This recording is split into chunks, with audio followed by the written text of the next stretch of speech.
ನಿನ್ನೆ ಗ್ಯಾರಂಟಿಗಳು ಬಡವರಿಗೆ ಮಾತ್ರ ತಲುಪಬೇಕು ಅಂತ ಹೇಳಿದ್ದೀರಿ ಸರ್, ಪಾಸಿಬಲ್ ಇದೆಯಾ ಸರ್? ಅಲ್ಲ, ಅವರು ನಮ್ಮ ತುರುವೇಕೆರೆ ಶಾಸಕರು ಅವರು ಸಲಹೆ ಕೊಟ್ಟರು, ನೀವು ಯಾಕೆ ಬರೀ BPLನವ್ರಿಗೆ ಕೊಡಬಾರ್ದು, ಬಡವರಿಗೆ ಅಂತ ಕಾರ್ಯಕ್ರಮ ಮಾಡಿದ್ದೀರಾ, ಅದಕ್ಕಾಗಿ BPLನವ್ರಿಗೆ ಯಾಕೆ ಕೊಡಬಾರ್ದು ಅಂತ ಅವರು ಸಲಹೆಯನ್ನು ಮಾಡಿದರು.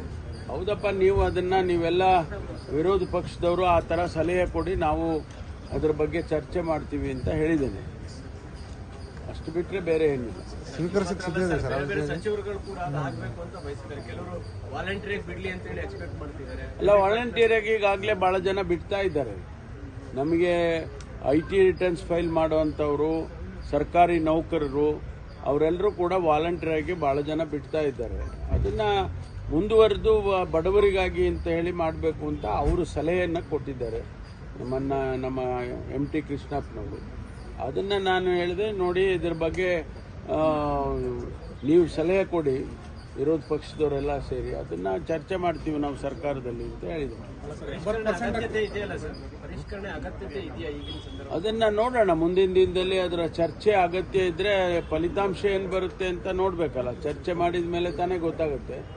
ಅದರ ಸಾಧಕ ಬಾಧಕಗಳನ್ನು ನಾವು ಚರ್ಚೆ ಮಾಡಬೇಕು. ಯಾಕೆಂದರೆ ನಾವು ಚುನಾವಣೆ ಸಂದರ್ಭದಲ್ಲಿ ಆ ರೀತಿ ನಾವೇನು ಬರೀ BPL ಕಾರ್ಡ್ನವ್ರಿಗೆ ಅಂತ ಹೇಳಿರಲಿಲ್ಲ. ಈಗ ಅದನ್ನು ಮಾಡಿಫೈ ಮಾಡಬೇಕು ಅಂದರೆ ಅದರ ಪೊಲಿಟಿಕಲ್ ಇಂಪ್ಯಾಕ್ಟು ಅಥವಾ ಅದರ ಬೇರೆ ಬೇರೆ ರೀತಿಯಲ್ಲಿ ಚರ್ಚೆಗಳು ಅದನ್ನೆಲ್ಲ ಮಾಡಿದ ಮೇಲೆ ತೀರ್ಮಾನ ಸರ್ಕಾರ ತಗೋಬೇಕಾಗುತ್ತೆ.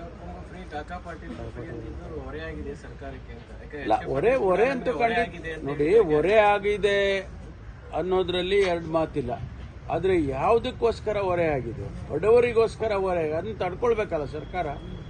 ನಮ್ಗೆ ಗೊತ್ತಿತ್ತು ಹೊರೆ ಆಗುತ್ತೆ ಅಂತಲೇ ಗೊತ್ತಿತ್ತು, ಅದಕ್ಕಾಗಿ ಬಡವರಿಗೋಸ್ಕರ ಕೊಡುವ ಕಾರ್ಯಕ್ರಮದಲ್ಲಿ ಹೊರೆ ಆಗಲೇಬೇಕು.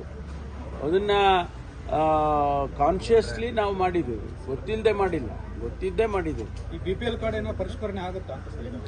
ಇಲ್ಲ, ಅದೇ ಚರ್ಚೆ ಆಗಬೇಕು.